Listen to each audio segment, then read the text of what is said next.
As a hospitalist physician, I deal with uncontrolled blood pressure every single day in the hospital. Whenever I go there to round, and I see it in the emergency room as well when patients arrive in hypertensive crisis. I see it in the ICU when I round on the floors there, when the blood pressure has already damaged the brain, the heart, and the kidneys. And I see it on the regular hospital floors, on the med-surg floors, in patients admitted with strokes, heart failure, kidney failure, and cardiac events that were quietly developing for years. And what's striking is most of these patients knew they had high blood pressure. Many were even taking medications for high blood pressure. But the underlying metabolic drivers of their hypertension were never truly addressed because your blood vessels are carrying a massive load right now.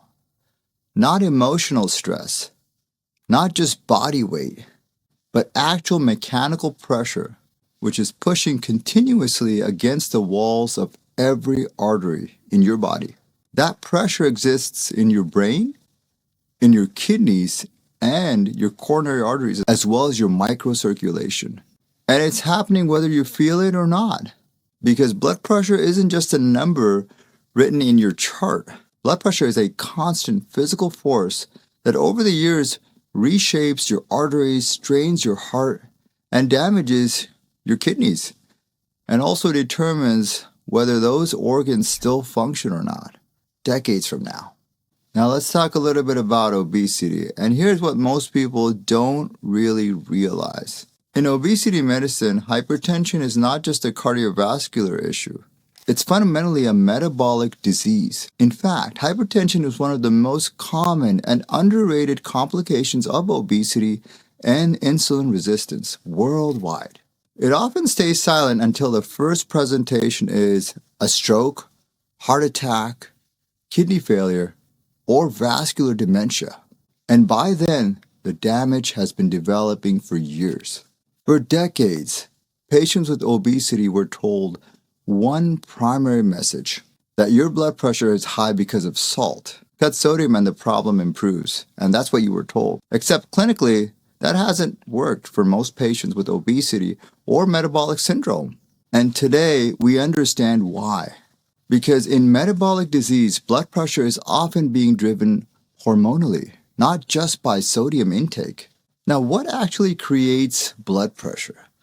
To understand hypertension and obesity, we need to understand what actually creates blood pressure. There are only three drivers. Number one, cardiac output. How much blood the heart pumps. Number two, blood volume. How much fluid circulates. Number three, vascular resistance. How constricted or stiff the arteries are. If any one rises, pressure rises. If all three rise, hypertension becomes severe. And obesity affects all three simultaneously. In obesity and insulin resistance, your sympathetic tone increases, blood volume expands, and your endothelial function declines.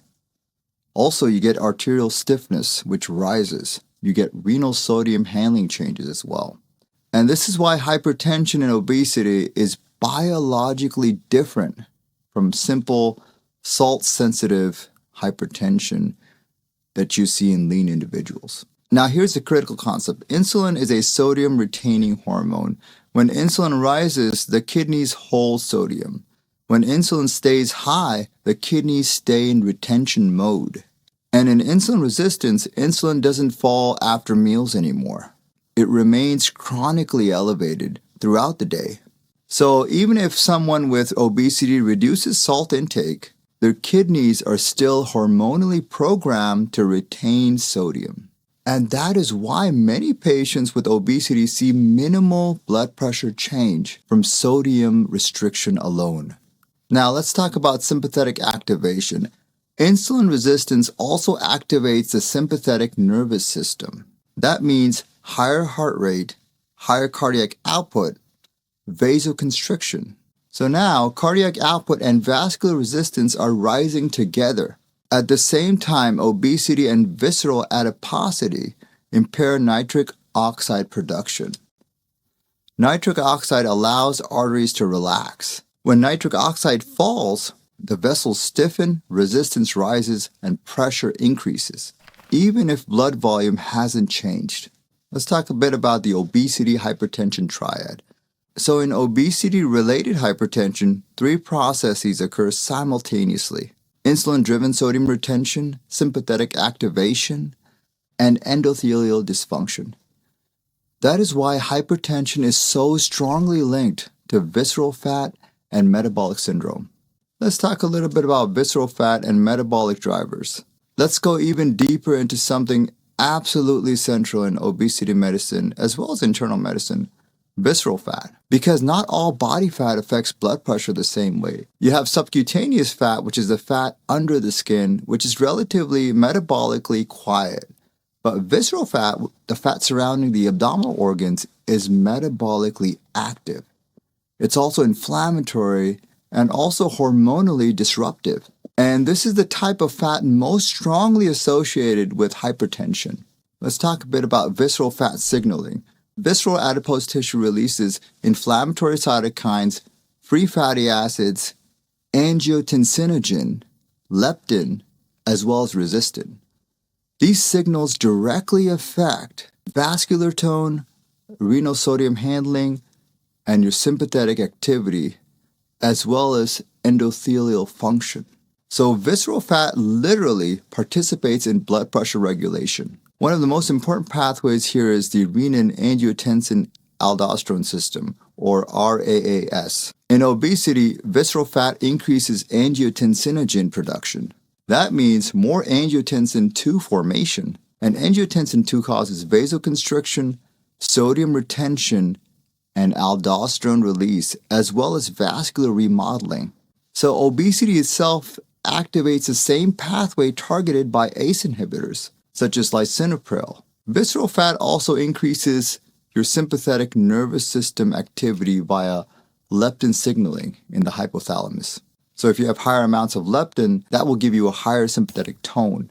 And that leads to increased heart rate, as well as an increased cardiac output and increased peripheral resistance. So again, all 3 blood pressure drivers rise together. Let me give you a real hospital pattern.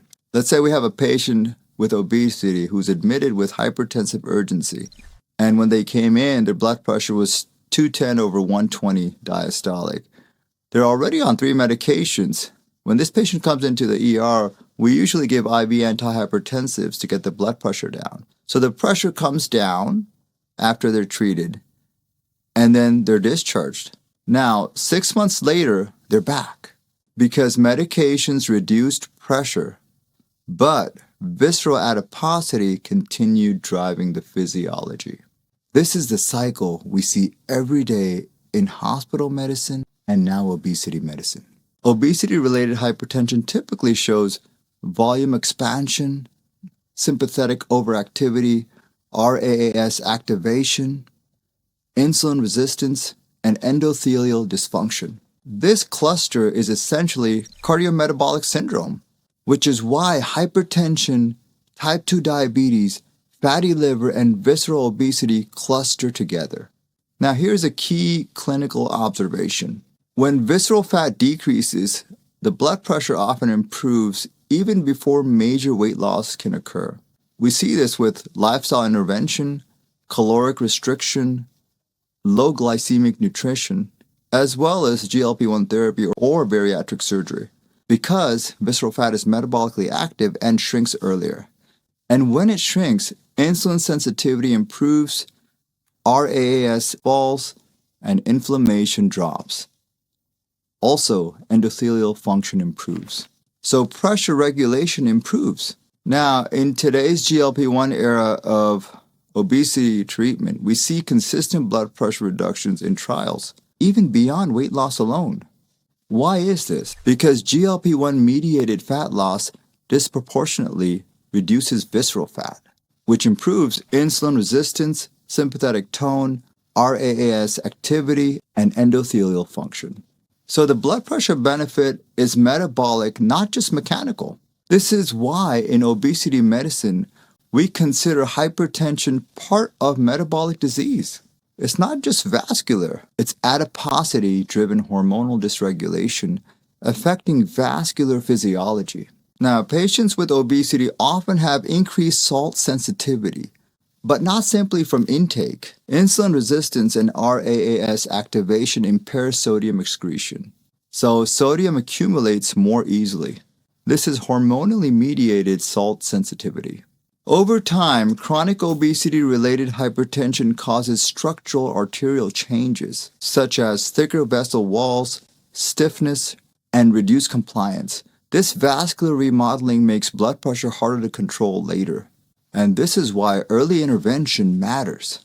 In the ICU, we see the end stage of things. Hypertensive hemorrhage, heart failure, severe left ventricular hypertrophy, chronic kidney disease from hypertension. These are decades of metabolic hypertension interacting with vascular damage. The encouraging reality is that obesity-related hypertension is often partially reversible. When visceral fat decreases and insulin sensitivity improves, renal sodium handling normalizes, sympathetic tone falls, RAAS activation decreases, and endothelial function improves. And blood pressure regulation improves naturally. Let's talk about ultra-processed food. And I know it's a very hot topic right now. Let's connect this to the modern diet.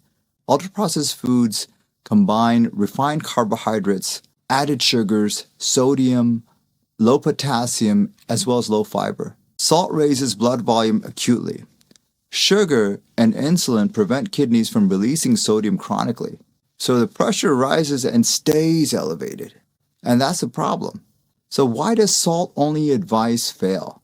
Well, traditional sodium advice assumes hypertension is primarily a volume problem. But in patients who have obesity, hypertension is largely a hormonal and metabolic issue. You cannot fix a hormonally locked sodium-retaining state by reducing intake alone. The kidneys are hormonally regulated pressure valves, and in insulin resistance, the valve stays closed. So what actually does lower blood pressure in obesity? True long-term blood pressure improvement in obesity occurs when, number one, when insulin falls. Number two, when nitric oxide improves. Number three, when renal sodium handling normalizes. Everything effective works through these pathways. So what's the role of exercise here? Exercise improves endothelial nitric oxide production, so your vessels relax more effectively. This persists hours after activity, even without weight loss. What about fiber? Fiber lowers post-meal glucose and insulin spikes as well. Lower insulin means your kidneys release sodium appropriately, and your pressure normalizes. What about sleep? Sleep is very important. Sleep restores parasympathetic tone. Your heart rate falls, resistance falls, and the pressure falls as well. Antihypertensives save lives. ACE inhibitors reduce RAAS, diuretics reduce volume, calcium channel blockers relax vessels. And that's good, but they do not fix visceral fat or insulin resistance. Metabolic improvement plus medication works the best. Patients with obesity who reverse hypertension are not the ones obsessing over salt. They're the ones who reduce visceral fat, improve insulin sensitivity, eat whole foods, move regularly, and sleep adequately because they correct the root physiology. So is hypertension and obesity caused by salt or sugar? The real answer is neither alone. Obesity-related hypertension is driven by metabolic dysfunction amplified by processed foods containing both. The salt creates acute pressure rise, insulin resistance locks the system into chronic retention and vascular dysfunction. The root driver is metabolic disease, not seasoning. Now, if you found this video helpful and want obesity medicine explained clearly without myths or stigma, please consider subscribing to this channel. My goal is to help people understand the biology of weight, as well as metabolism and cardiometabolic disease. So prevention happens before crisis, because the best medical outcomes are the ones that never needed the ICU in the first place. This is Dr. Paika, and I'll see you in the next video. Thank you for listening.